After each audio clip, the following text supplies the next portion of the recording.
2025-yilda narxiga umuman arzimaydigan top 3 telefonlar sizlarga aytib o'tib ketaman. Adashib ham bu telefonlarni olmanglar. Bo'lmasa hammasi xoram bo'ladi.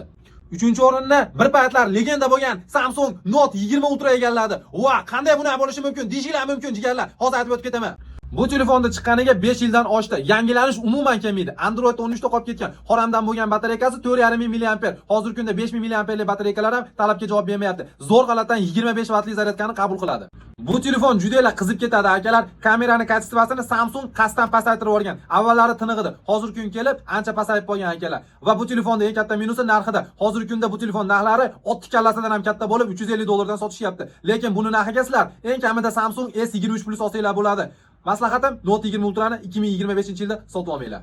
Ikkinchi o'rinda itemgan iPhone XR modeli. Bu telefonga iPhonechilar ham tupurib qo'ygan. Nima qildim bunga?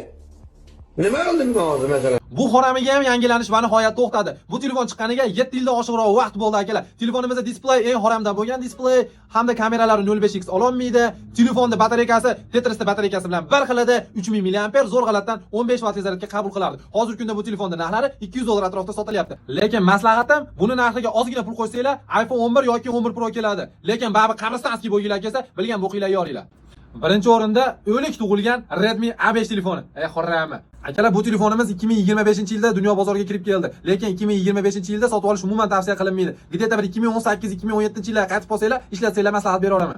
Bu telefon sotib olsanglar, nima uchun sotib olganingizni o'zingizlar ham bilmaysizlar. Kamerasi musor, prosessor musor, hamma yo'q musor. Endi batareykasi yaxshi, lekin telefon ishlamasa batareykaning nima keragi bor?